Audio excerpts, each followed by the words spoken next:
Di dalam titian itu ada besi-besi pengait, kemudian kawat-kawat yang berduri. Dalam sebuah riwayat, kalalib itu akan terus mengayun, kemudian akan menerjang setiap orang yang lewat dalam titian. Saking besarnya kalalib itu, sampai-sampai disebutkan dalam asar mampu untuk menghantam dua kabilah besar, Mudar dan Rabi. Sampai dikatakan seperti itu. Jadi kalalib itu yang sangat besar itu, yang berduri itu mampu sekali hantam, bisa mengenai dua kabilah Arab besar, kabilah Mudar dan kabilah Rabi. Bisa bayangkan dua kabilah itu banyak, besar. Sekali hantam itu sudah orang berjatuhan. Kemudian wasakatu mafaltahatun laha syaukatun uqaifah takunu binajlin yuqalu laha sa'dan, dan memiliki duri yang bengkok-bengkok ujungnya, memiliki duri yang bengkok-bengkok ujungnya, dan duri itu seperti satu pohon yang ada di daratan Najd yang disebut dengan Sa'dan. Anda bisa bayangkan, setiap orang yang tersentuh atau terkena ayunan kalalib itu bukan hanya terjatuh, tapi juga hancur.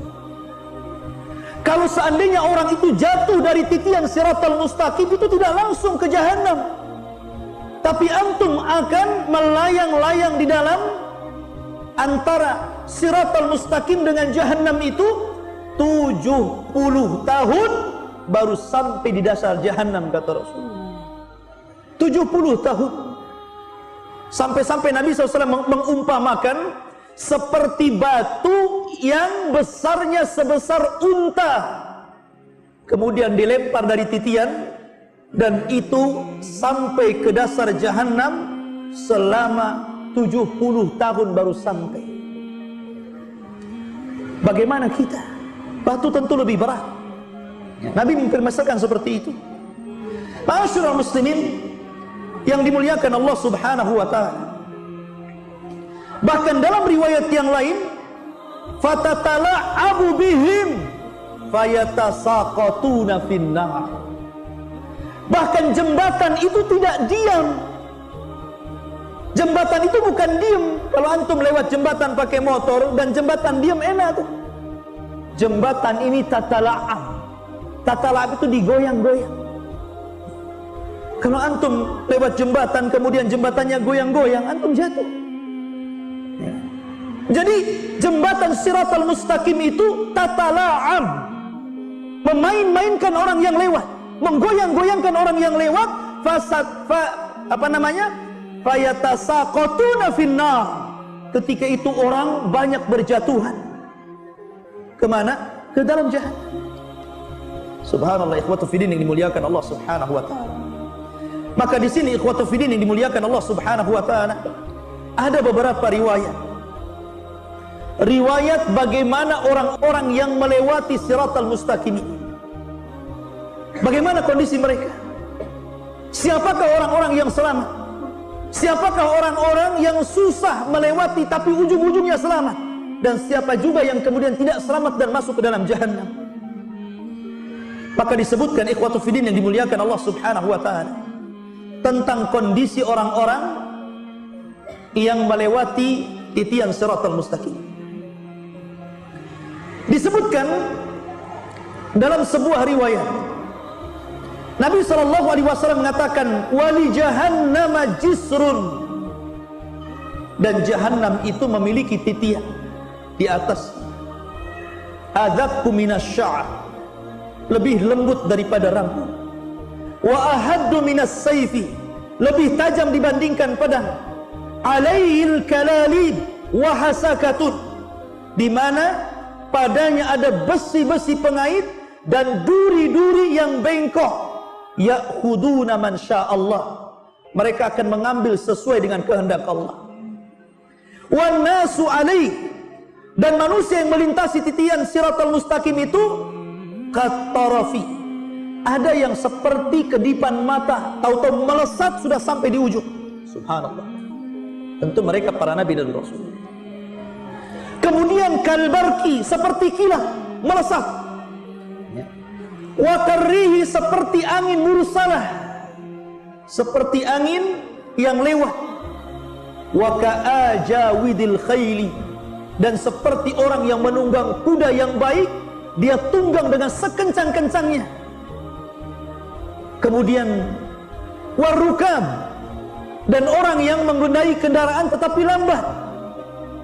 Kemudian dalam riwayat, dan orang-orang yang mereka kadang berhenti, kadang jatuh, kemudian bangun lagi, berjalan, jatuh lagi. Dalam riwayat ada yang merangkak, dan itu orang yang terakhir diselamatkan. Makanya dalam riwayat fanajin musallamun, ada orang yang diselamatkan dengan baik, mereka tidak ada apa-apa, langsung berada di ujung Siratal Mustaqim. Wa makhdushun musallamun, ada yang sudah habis badannya, tercabik-cabik dengan besi-besi yang kail-kail dan besi-besi yang berduri itu, tapi Allah selamatkan juga. Tetapi ada yang mukawwarun finnar ala wajhi, tapi ada yang digulung kemudian dilempar ke dalam neraka. Perhatikan di sini ikhwatu fiddin. Berarti ada beberapa orang yang disesuaikan bagaimana mereka diselamatkan Allah Subhanahu wa taala. Pertama, orang yang melewati seperti kejapan mata, tahu-tahu sudah sampai. Ada orang yang seperti kilat, ada orang yang seperti angin, ada orang yang seperti penunggang kuda yang cepat, ada orang seperti pengendara yang lambat, ada orang yang berjalan, ada orang yang terseret-seret, dan ada orang yang dijatuhkan dan tidak sempat sampai di ujung Siratal Mustaqim. Siapakah yang menyelamatkan ini? Yang menyelamatkan ini amal kita. Karena ketika orang itu melalui titian Siratal Mustaqim itu ala qadri a'malina, sesuai dengan amal kita. Makanya kenapa ketika mereka dibariskan oleh Allah Subhanahu wa taala, di depannya titian Siratal Mustaqim, digelapkan seluruh padang mahsyar. Setelah itu Allah berikan setiap orang cahaya. Setiap orang cahaya. Orang yang beriman diberikan cahaya, orang yang fasik diberikan cahaya, orang yang munafik juga diberikan cahaya. Tapi ketika mereka menyeberang, tiba-tiba orang munafik dipadamkan cahayanya. Perhatikan firman Allah Subhanahu wa taala. Allah Subhanahu wa taala berfirman dalam suratul Hadid ayat ke-11 sampai 15. Allah berfirman, yauma taral mu'minina wal mu'minah, pada hari engkau melihat orang-orang yang beriman laki-laki dan orang-orang yang beriman perempuan, yas'a nuruhum baina aydihim wa bi aymanihim, Allah pancarkan cahaya mereka di depan mereka dan sebelah kanan mereka. Busyrakumul yaum jannatin tajri min tahtihal anhar khalidina fiha dzalika huwal fawzul adzim. Itu kabar gembira untuk kalian, karena kalian akan mendapatkan surga yang mengalir di bawahnya sungai-sungai yang indah, kalian akan kekal di dalamnya, dan itu kesuksesan yang sangat besar. Perhatikan ayat selanjutnya. Allah mengatakan yauma yaqulul munafiqun